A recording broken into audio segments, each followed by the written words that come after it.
Hi, this is my ethnographic research presentation over increased mental health challenges and suicide risk among military women in the United States, a public health evaluation of why this issue persists and evidence-based strategies to mitigate it. So my name is Mavi Cole. I am a Master of Public Health student at the University of Oklahoma Health Campus. I'm actually in the first semester of my online MPH program. I just started this fall, obviously. I graduated this past May with my Bachelor of Arts in Journalism from the Norman campus of OU. So yeah, I was gonna go into journalism and I kind of realized my passion actually lied in healthcare. So I applied, got into the MPH program, and here I am. But I do hope to combine my journalism skills with my public health skills by the time I graduate. I really hope to work in health promotion. I really want to help, teach, help, empower people to become healthier. And I also plan to move to Virginia in the next couple years. I'm still in Oklahoma right now. I'm still in Norman. But by the time I graduate with my MPH, I plan to move to Virginia, which does have a high military population. Therefore, I might work with military populations when I start my career, hence my interest in this topic. Furthermore, I feel that women's health issues are often underfunded and under-researched, so I want to help combat that when I can, hence looking at military women specifically. All right, so a little overview of what we're going to look at today. The population background of military women in the United States, the health disparity, as said, the increased mental health challenges and suicide risk among military women in the US. We'll look at contributing factors, the cultural context, looking kind of at health beliefs, any barriers and opportunities. Also, we'll look at past and future interventions, and then some recommendations for public health professionals as ourselves.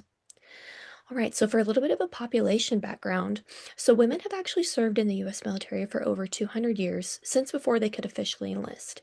So they always had supporting roles. In the Revolutionary War, Continental Army soldiers were assisted by women in their lives, so their sisters, wives, mothers, and these women tended to wounds, they foraged for food, they cooked, they did laundry, they boosted morale, they even cleaned cannons. Then in the Civil War, actually over 20,000 women assisted the military. They did those same things as before, but also they did door-to-door donations, and they served as nurses on a larger, more official scale. And there were over 3,000 nurses at that time. And then Clara Barton, the founder of the Red Cross, actually, she was serving as a nurse in the Civil War, and she had a special pass that allowed her to tend to wounded soldiers directly on the battlefield. And then Harriet Tubman, yes, the Harriet Tubman, who was a big part of the Railroad, legendary abolitionist, she served as a nurse and a scout during the Civil War. Um, she organized a group of spies, and she's recognized as the first woman in U.S. history to plan and lead a military raid where they freed 700 slaves. And then, actually, an estimated 1,000 women disguise themselves as men in order to serve as soldiers. Two that are most notable would be Margaret Corbin. She actually served alongside her husband. He was kind of in on it there. And then Deborah Sampson. She actually served as her deceased brother. She used his name. Then, by World War I, women were finally allowed to officially enlist in certain branches. The Navy allowed women to serve, but only in non-combat or non-commissioned officer roles. But about 12,000 women served then. And then the U.S. Army Signal Corps enlisted women as switchboard and telephone operators. Then in World War II, women were finally allowed to enlist in all branches of the U.S. military. About 350,000 women served this time. You can see the big jump there, 12,000, 350,000. Then, finally, in 1948, President Truman signed the Women's Armed Services Integration Act. So this allowed women to serve as permanent members of all branches. However, there were still some restrictions. Women could only make up 2% of each branch, and they could be discharged if they were pregnant immediately, and they were not allowed to serve in combat or command men. Then a month later, the integration of the Armed Forces Executive Order was signed, so that desegregated the military, allowing, any person of color to join. Specifically, now Black women were allowed to join the military. All right. And here's a really cool picture. This is the 6888 Battalion in formation in Birmingham, England in 1945. So they were the only group of African American women to serve overseas during World War II.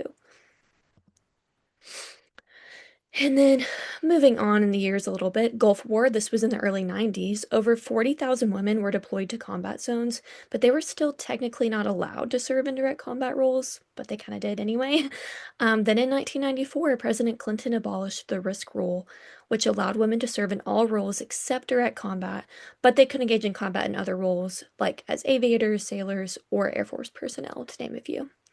Then in 2013, Leon Panetta, he was the defense secretary at the time, he lifted the ban on women in combat entirely. So by 2015, women were officially equal, that they could join the military just as men could. They didn't have any restrictions at all.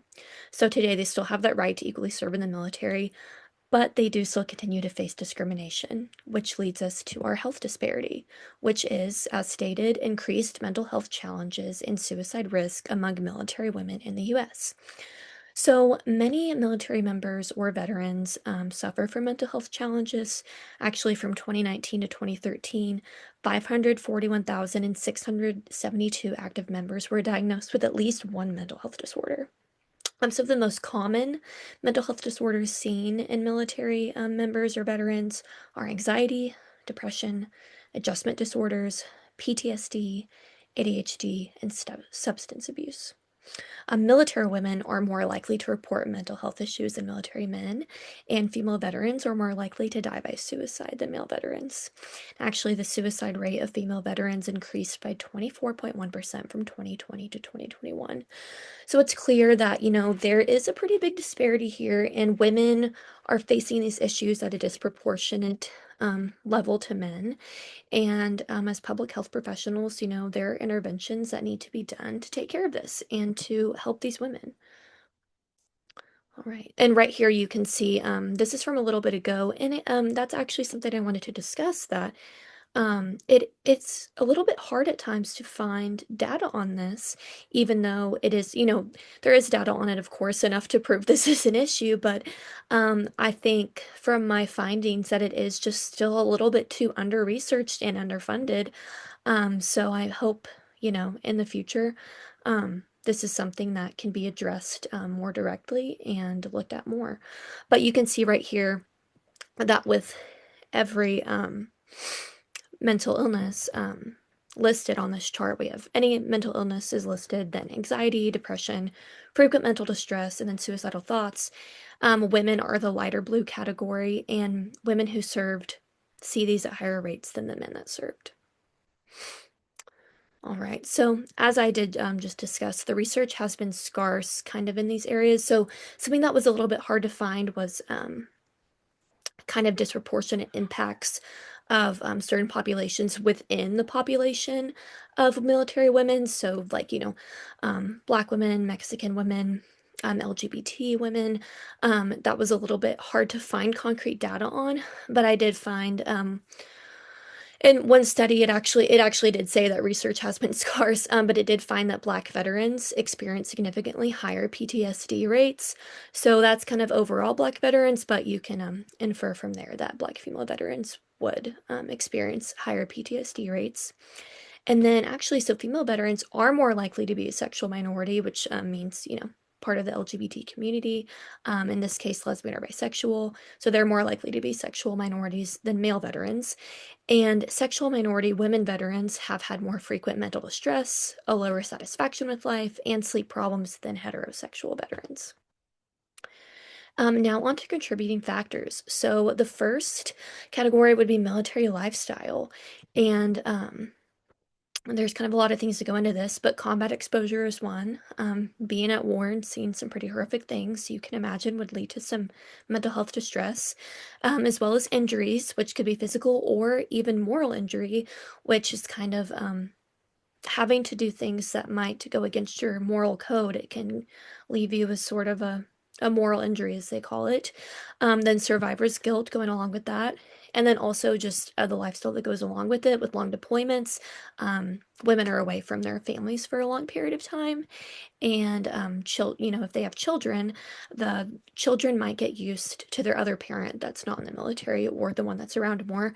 And when their parent comes back from deployment, in this case, their mother, they might kind of neglect them a little bit. They might not feel as comfortable with them, so they might look to the other parent as their sole caregiver. And then military women and sort of, I mean, this sort of just goes for, from the research I did, sort of just goes for military members in general. But, it's a very difficult experience that not a lot of people understand. It's not a very large proportion of the population that's in the military, so they don't always feel that people will understand them. So they might feel that if they open up, nothing's really going to happen because nobody will understand anyway. Another contributing factor is gender discrimination. So female military members are more likely to report unwanted gender-based experiences. And then men actually sought ways to differentiate themselves and assert dominance when women entered the military. So they would prioritize certain physical standards that women cannot always meet. They would also, for promotions, prioritize people with combat experience, which were mostly men because women were not always allowed to have combat experience. So that was just a big way they discriminated against them and continue to. And then a 2018 Workplace and Gender Relations survey of active duty members found that women rated every aspect of their unit climate lower than male service members did and rated workplace hostility as higher. So it's clear that in these military workplaces, women still do not feel totally equal and welcome that much. Let's see. Okay, and then another contributing factor is military sexual trauma. So that is a term used by Veteran Affairs. So it refers to sexual assault or harassment experienced during military service, and this is disproportionately experienced more by women than men in the military.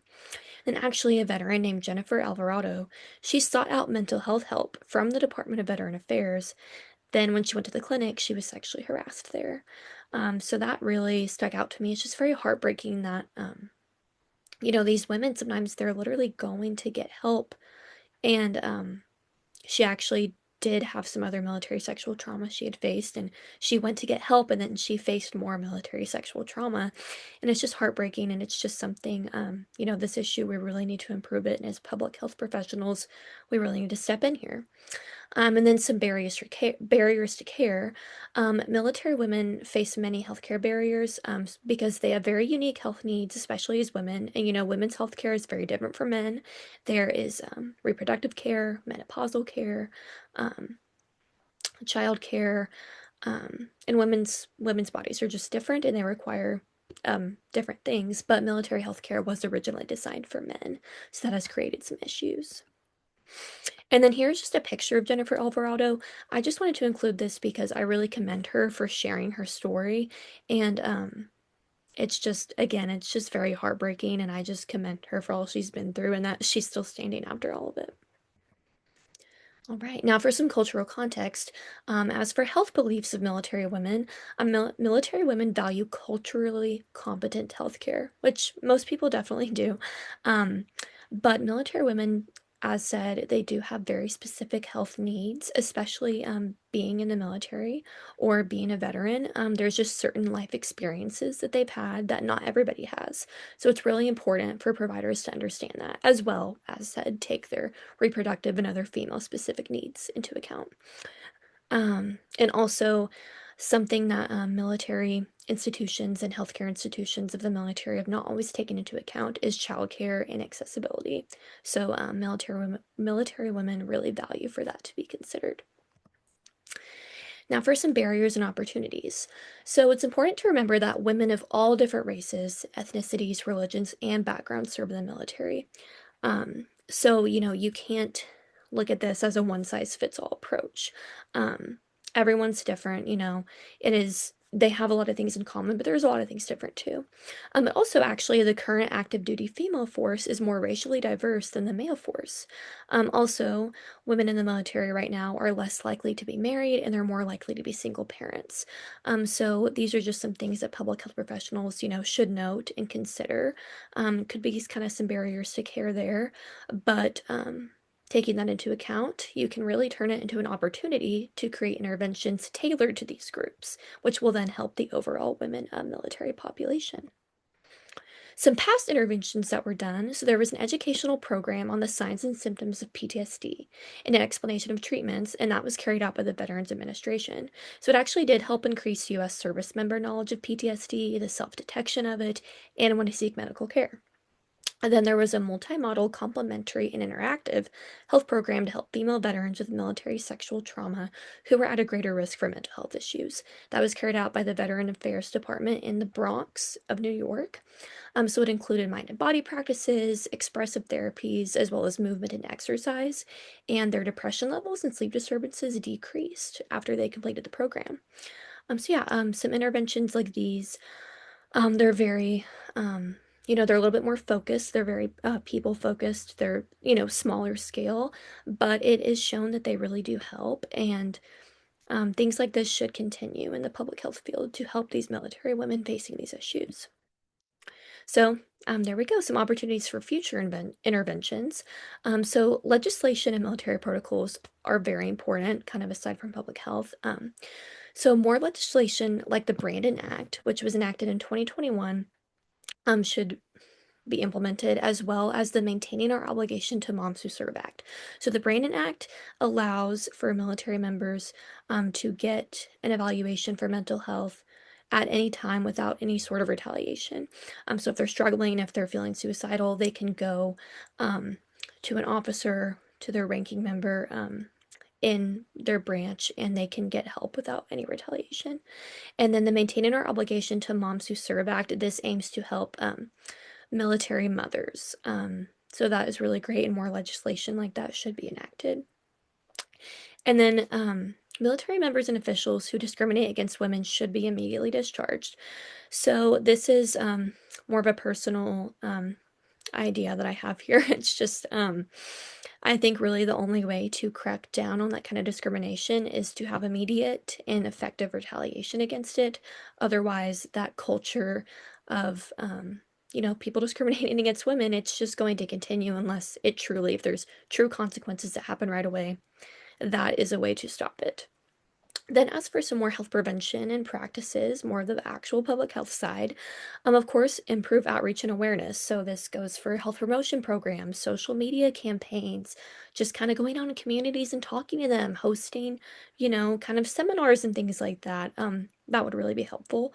And then, of course, providers need to be fully informed. So, they need to be fully informed of this issue, of the issue of increased suicide risk and increased mental health challenges in military women. They should be doing their own research, but also be educated by, their departments, by their bosses when they're working with this subset of women. It's just, again, military experience is very unique and it takes a lot to understand it. And it is something providers should do to give these military women the individualized care that they need. And then there should be a dedicated leadership in regards to mental health and suicide risk in military women. So there should be health personnel, whether this is like at clinics or public health um, centers around military populations. They should have leadership that really watches out, that kind of is in charge for screenings for mental health and suicide risk and things like that. And going into that would be care coordination. So if a woman in the military is going to different providers, maybe a primary care provider, then a OBGYN, these providers should have some sort of coordination that when they share patients to kind of make sure they're both checking their mental health status and doing all they can to help their patients and kind of cross-referencing and making sure nothing is missed and making sure that everybody gets the care they need. Also, there needs to be an increased amount of VA clinics for women. It was found in a Department of Veteran Affairs report that there just really weren't enough clinics. They weren't really as accessible as they should have been. So we need to increase the amount there. And then also there should be increased military sexual trauma screenings. Those are not always done as often as they should be. And it's something that really needs to be caught. That way these women can be helped. All right. So, as for recommendations for public health professionals, again, they really need to know the background of military women if they're going to be working with them and understand that their experience is very different from a civilian and very different just from that of their male military members. They have very specific challenges and lifestyle factors that, to give them individualized care, there just needs to be a lot of research and dedication that goes into it to give them that. And then, of course, safe spaces should be created. Women should always feel with a provider or a public health professional, that they can be honest, that they're not going to be judged, that they can truly, let their guard down. And again, that will lead to them getting the care that they need. Then, of course, you should approach with evidence-based care. So again, this kind of just goes into researching, and again, it doesn't just fall on providers to research on their own. Clinics, especially those that specifically see military women or are in an area with a high population of military women, they should be hosting trainings, offering trainings, offering education. A collaborative education effort to ensure that providers understand what they need to for these military women in order to help them. And then, as always, you should communicate thoroughly. Just make sure you're always asking these women when you talk to them, or as public health professionals, we might be doing surveys, we might be doing seminars, we might be doing more of a social media campaign. And we really need to make sure we're asking all the questions we need to see how they're doing and what we can do to help them in their mental health. And again, just continuously educate yourselves and others in your field. That's just something you should always be doing. But with this, it's just important to share all the information and keep moving forward and hoping that this issue gets better. And also, kind of seen on this picture here, you see this provider right here. She's also in the military. So this was, again, more of a personal idea that I had. But I think that if there are military doctors, you don't want to cross any patient lines. But if you could relate with shared experiences, that could allow military women with these mental health issues or at higher risk for suicide, that could allow them to feel much more comfortable to open up. And from then, that will lead to better care and better health outcomes. So, in conclusion, due to military lifestyle, gender discrimination, military sexual trauma, and barriers to healthcare, sorry, female active duty members and veterans face increased risk of mental health challenges and suicide. So there have been some efforts to combat this. We looked at those past interventions of those programs that were done, and there is research being done, but a lot more needs to be done, especially because this does seem to be a bit under-researched for how big of a problem it is. But public health professionals have a duty to help these military women better their mental health and decrease their suicide risk. They can do this through research, education, pushing for legislation, implementing group programs, and implementing individualized care. All right, and then here are my references. Got quite a few here. All right, and that is it. Thank you so much, everyone.